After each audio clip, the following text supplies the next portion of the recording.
My name is Charles Ross, and the day everything changed started like the most normal afternoon ever. I was sitting at the kitchen table doing math homework that I hated while my little sister Ava was coloring superheroes with glitter markers.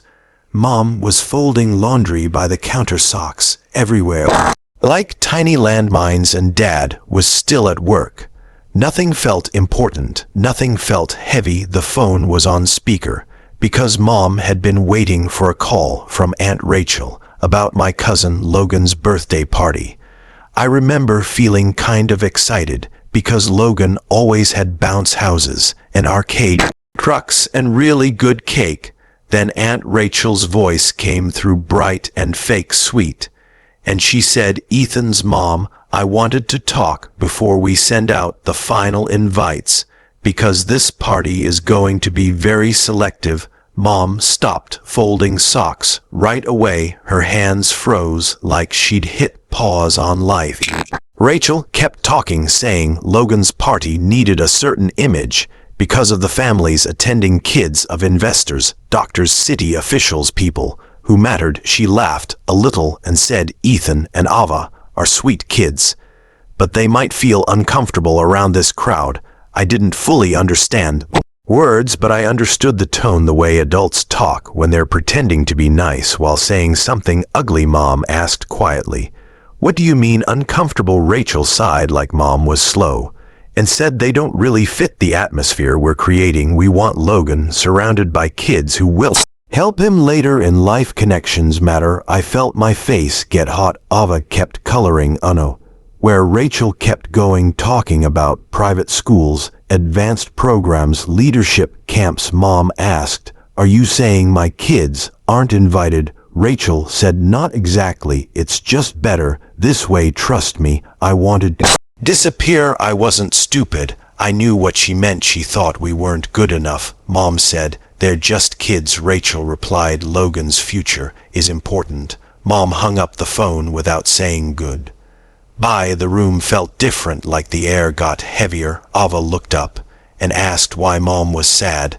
Mom smiled too fast and said everything was fine, but her eyes were shiny. Dad came home early that night, and Mom told him everything. I listened from the hallway. Dad didn't yell. He didn't explode. He got very quiet, which was worse. He asked, "What do you want to do?" Mom said, "I won't let anyone make our kids feel small." Dad nodded and said, "Then we won't go anywhere near that party." I felt something strange in my chest, like relief mixed with hurt. Saturday came, and instead of fancy invitations, we went to the zoo. Dad bought cotton candy. Ava laughed at the monkeys. I tried to forget about Logan's party, but then I saw a kid wearing a birthday crown. Ava whispered, "Is that Logan?" I didn't answer. She asked, "Why didn't Logan want us there?" I didn't know what to say. That night, Dad stayed up late on his laptop. Mom sat with him, whispering serious words I didn't understand, but I heard Aunt Rachel's name and money and contracts and lying. Monday morning, Dad kissed my forehead and said everything will be okay, but his eyes were sharp, like something big was coming. And I realized this wasn't just about a party anymore. It was about something much bigger. And whatever was coming next was going to change our family forever. The week after the zoo felt strange, like everyone was waiting for thunder. Dad moved through the house, calm but focused, like when a storm is coming and birds go quiet. Mom tried to act normal, making pancakes, helping Ava with spelling, but I could tell she was holding something tight inside. I didn't hear from Aunt Rachel or cousin Logan, not a text, not a call, like we had suddenly disappeared from their world, which somehow hurt more than being uninvited. I asked Mom if Logan was mad at me. She knelt down and said, "Nobody, none of this is because of you," but I could tell she was choosing her words carefully, like stepping through glass. Dad spent more time on his laptop than usual, sometimes late into the night. I'd walk past his office to get water, and see his screen filled with charts, emails, documents with words like odd. At compliance review one night, I asked him if he was in trouble. He smiled and said no, but some people might be soon. That didn't make me feel better. Friday night, Mom got a call from Grandma. She didn't put it on speaker, but I heard yelling anyway. Grandma said Mom was being dramatic, that family should come first, that Aunt Rachel was just trying to do what's best. Logan, Mom said, what's best for kids is love, not rankings. Grandma said we were tearing the family apart. Mom said no, we were just refusing to be treated like trash. After that call, Mom blocked Grandma's number. I had never seen her do that before. Saturday morning, Dad put on his suit, even though it was the weekend. He said he had a meeting with Uncle Mark, Rachel's husband. Ava asked if he was going to fix things. Dad said some things don't need fixing, they need consequences. That word stuck with me. Consequences. Dad left early. The house felt too quiet. Mom took us to school anyway, but I couldn't focus.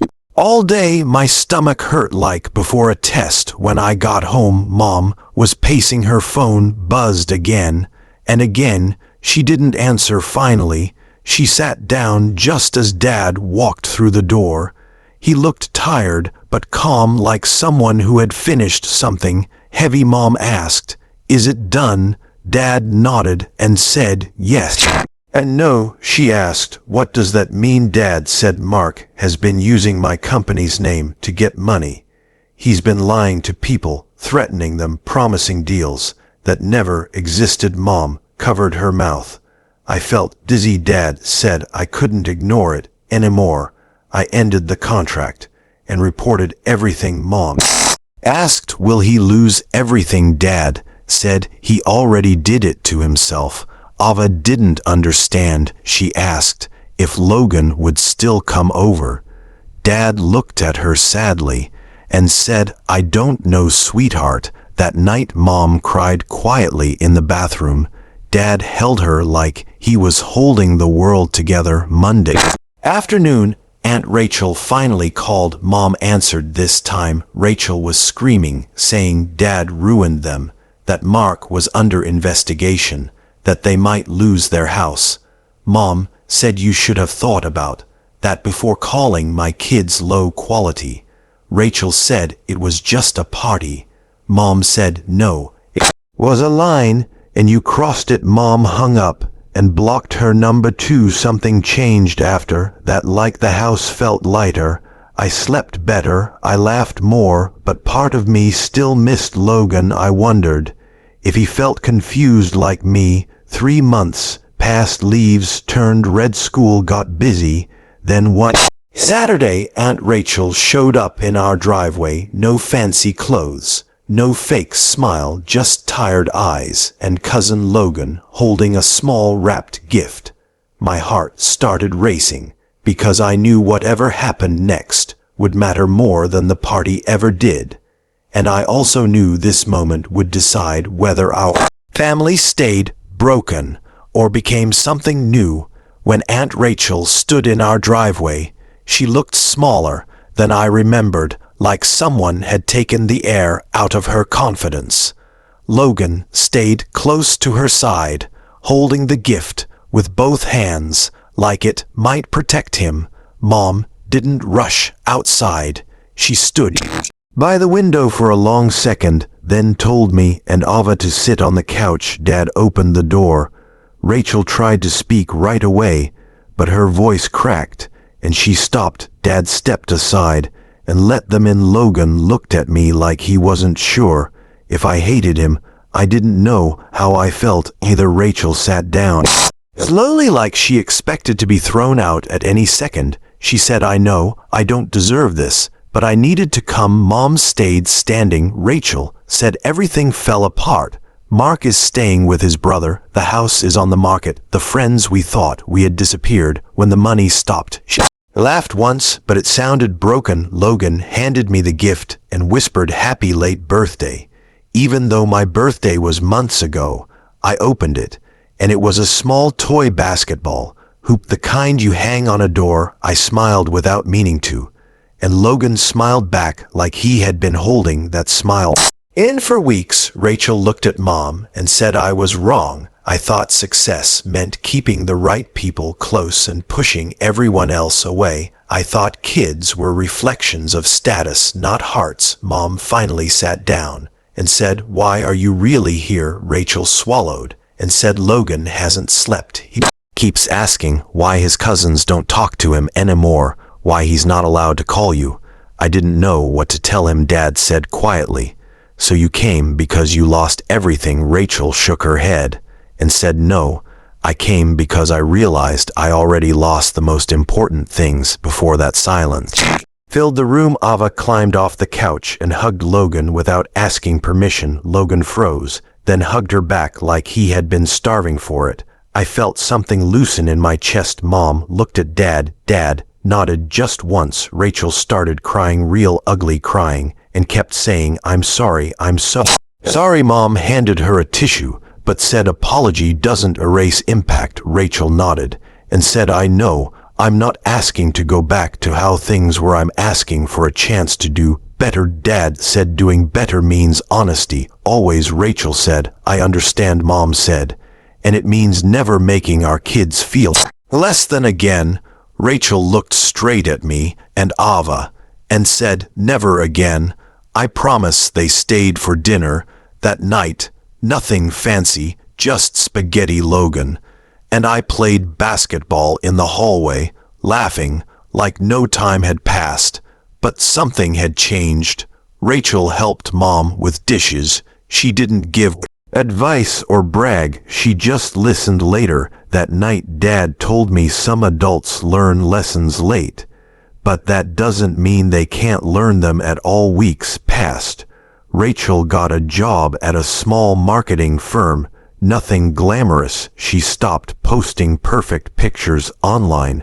Grandma eventually called. Mom apologized too, but that took longer. Logan started coming over again, not for parties, just to hang out and be kids. One afternoon at school, a kid made fun of my shoes, said they looked cheap, and before I could say anything, Logan stepped in and said, "Those shoes run faster than your mouth." The kid walked away. Logan grinned at me, and in that moment I realized something important. Being chosen because of money feels good for a moment, but being chosen because of who you are lasts forever.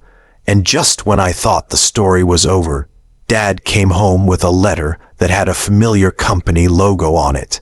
It said, "Ethan, I think you should hear this because what they're offering us now changes everything again." Dad held the letter like it weighed more than paper. Mom dried her hands slowly and asked, "Who is it from?" Dad sat down and said, "The investors who cut ties with Mark months ago, the same ones believed his lies and used our family name without knowing the truth." I leaned forward because adults only use that tone when something big is coming. Dad said they reviewed everything, the contracts, the emails, the fake promises, and when they traced it back, they realized our company had been the only honest one in the room. Mom asked, "What do they want?" Dad exhaled and said, "They want to partner with us, fully expand the business, give us a national footprint." I didn't know what that meant exactly, but I knew it sounded important. Ava asked if that meant more ice cream. Dad laughed for the first time in days and said, "Probably." Mom didn't smile right away. She asked, "What's the catch?" Dad said, "There is none, but it means more responsibility, more travel, more eyes on us." Mom looked at me and Ava, then at Dad, and said, "And more chances for people to judge us." Dad nodded and said, "Yes." Mom said, "Then we do it our way or not at all." That night, they talked long after we went to bed. I heard words like ethics, values, growth, boundaries. I fell asleep, thinking about how weird it was that the same family who thought we weren't good enough might now be watching us the next week. Dad took me to the office after school. It was bigger than I remembered. People shook his hand, said "Sir," with respect, not fear. He introduced me as his son, not like a trophy, just like a fact. One man asked what school I went to. When I told him, he said, "Oh, public school like it." Was a surprise. Dad said proudly, "Yes, and he's doing great." I felt taller. Somehow news traveled fast. Aunt Rachel called Mom nervous. She asked if this meant Dad would be too busy for family. Mom said success doesn't mean disappearing, it means choosing better. Rachel said she was proud of us. And this time it sounded real. The partnership announcement went public online. Articles praised Dad for integrity, for standing firm when others stayed silent. Some comments were cruel, saying things like karma, farming, or fake morals. Dad read them and shrugged. He told me, when you live honestly, you don't need everyone to like you, you just need to sleep at night. A month later, we were invited to a big industry gala, black ties, chandeliers, the kind of event that reminded me of the party. We never went to. Mom asked me if I wanted to go. I hesitated, then said yes, but only if Ava could come too. Mom smiled and said, "Then we're going as a family." At the gala, people whispered. When Dad walked in, some recognized our name, others recognized the story. A woman in a sparkly dress asked Mom where she got her shoes. Mom said the mall on clearance, and the woman laughed awkwardly. But Mom didn't care. Logan came too, wearing a borrowed suit. He looked nervous until Dad knelt and said, "Remember who you're, not what you're wearing." Logan nodded and stood straighter. During dinner, a man approached our table, the same investor who once praised Mark. He congratulated Dad, then looked at me and Ava and said, "Your kids seem well raised." Dad said, "Thank you, but my kids raised me too." I didn't fully understand that until later that night, when I watched Mom and Dad laughing with Rachel and Logan, not pretending, not performing, just being real. And I realized we had crossed into a new chapter, not richer in money, maybe, but richer in something harder to break. And just as we were leaving the gala, Dad's phone buzzed again, and his smile faded as he read the message, because this one wasn't praise, it was a warning that the past wasn't finished with us. Yet Dad didn't say anything about the message until we were home. The house was quiet. Ava fell asleep on the couch, still wearing her fancy dress. Mom helped her change, then came back to the kitchen where Dad was staring at his phone like it might bite him. I sat at the table pretending to do homework, but really listening. Mom asked, "Is it Mark?" Dad nodded and said, "Yes." Mom closed her eyes for a moment, then asked, "What does he want?" Dad said, "He's threatening to sue, claiming the investigation ruined his life, and that I acted out of revenge, not responsibility." Mom laughed once, sharp and tired, and said, "The nerve." Dad said, "He's desperate. Desperate people do loud things." I asked if that meant we were in trouble. Dad looked at me and said, "No, but it means the truth is about to be tested again." The next weeks felt like walking on ice. Lawyers called, documents were requested, emails printed, conversations replayed. Dad stayed calm, but I could tell it was wearing on him. Mom started leaving her phone face down at night, like she didn't want to see. Another notification. Rachel called, crying again, saying Mark blamed her, blamed everyone. Said Dad destroyed him. Mom said he destroyed himself. Rachel asked if we could drop everything, make it go away. Dad said quietly, "Doing the right thing doesn't come with an undo button." Logan stopped coming over as much, not because we pushed him away, but because his house felt heavy. I texted him anyway, told him I was there one afternoon after school. A man waited outside the gate. He wore a wrinkled suit and smelled like old cologne.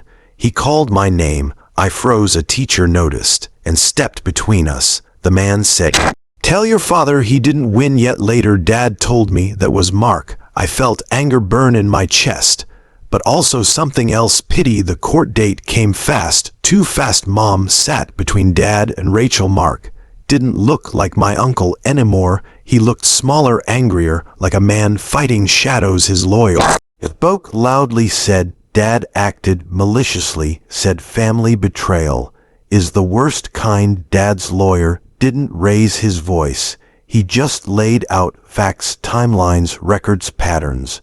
When the judge asked Dad why he reported Mark instead of handling it privately, Dad said, "Because silence protects lies, and I refused to teach my kids that lesson." The room went quiet. Rachel cried. Mark stared at the table. The ruling came down. Clear dismissal of Mark's claims, confirmation of fraud charges. Mark stormed out without looking back. Rachel stayed. She hugged Mom and whispered, "Thank you for not becoming like us." That night, Dad cooked dinner for the first time in months, burnt chicken, and all Ovid declared it the best meal ever. We laughed hard, like laughter that needed to escape. Later, Dad sat with me on the porch and said, "People will test your values, especially when they're inconvenient." I asked if he was scared. He nodded and said yes. But courage isn't the absence of fear, it's choosing your kid's future over your comfort. Weeks later, life settled. Rachel moved into a smaller place closer to us. Logan came back around, smiling again. One day at school, a teacher asked us to write about a hero. Most kids chose athletes or soldiers. I wrote about my dad, and when I read it out loud, my voice shook. But I didn't stop, because I knew this story mattered, not because of money or lawsuits or parties, but because once you learn, you are enough without pretending. You never let anyone tell you otherwise again. And just when I thought the storm was finally over, a letter arrived addressed to me in handwriting I didn't recognize, and the words inside made my hands shake, because it said, "Ethan, you don't know me, but I owe you the truth about what your father did before any of this ever happened." The letter felt heavier than it should have been. I sat on my bed, staring at my name, written by someone who clearly knew how to be careful. I didn't open it right away. I carried it downstairs, like it might explode. Mom saw my face and knew something was wrong. Dad took the envelope, read the first line, and went very still. He asked me to sit next to him. Then he said, "Before you read this, you need to hear something from me." First, my heart started pounding. Dad said years ago, before you were born, I worked for a company that cut corners. They hid numbers, hurt people quietly. And when I found out, I reported them. It cost me my job, my reputation, and almost our home. Mom squeezed his hand. Dad said Mark knew about it. He used it to threaten me later, saying if I ever crossed him, he would tell the story his way. I asked, "Why didn't you tell me before?" Dad said, "Because I wanted you to know me as your father, not as a headline." Then he nodded and said, "Now read it." The letter was from a woman named Claire. She said her parents lost everything because of that old company. But when Dad spoke up, the damage stopped. She said her family rebuilt slowly, and she grew up hearing my father's name, not as a villain, but as the man who refused to stay quiet. She wrote that when Mark tried to rewrite the story, she felt sick and needed me to know the truth from someone who lived it. I felt tears sliding down my face without warning. Mom pulled me close. Dad said, "I'm sorry you had to carry this." I said, "No, I'm glad I know, because now I know who you really are." The next day, I took the letter to school for show and tell day. We were supposed to bring something important. Kids brought trophies, photos, medals. I brought the letter. My teacher hesitated, but let me read it. I told the class my dad wasn't perfect, but he was brave. I said, "Sometimes doing the right thing looks like losing for a long time, and sometimes it takes years for the truth to catch up to lies." The room was quiet. When I finished, one kid clapped, then another. Then the whole class. My teacher wiped her eyes. That afternoon, Dad picked me up early. We went for burgers like we used to. Before everything got complicated, he asked if I was okay. I said yeah. Better than okay. Weeks turned into months. Life didn't become perfect, but it became honest. Rachel stayed close, humble, grateful. Logan grew into someone kind, not flashy. Grandma softened, slowly apologized fully. This time, Dad's company grew, but he never changed his routine dinner at 6, weekends together, honesty always won. Night I asked him if he would do it all again, knowing how hard it was. He didn't answer right away, then said every single time, because some things are worth the cost, even when the bill comes late. Now, when I think back to that phone call about a birthday party, I realize it wasn't the beginning of our pain. It was the beginning of our clarity. They didn't reject us, they revealed themselves. And in doing so gave us the chance to become stronger than we ever were. This story isn't about money or lawsuits or pride. It's about what happens when you decide your worth isn't something others get to vote on. And if you're ever standing in a moment where silence feels easier, remember this: being quiet might keep the peace, but speaking up builds the future. And I know, because I watched my father do it, and it changed all of our lives forever.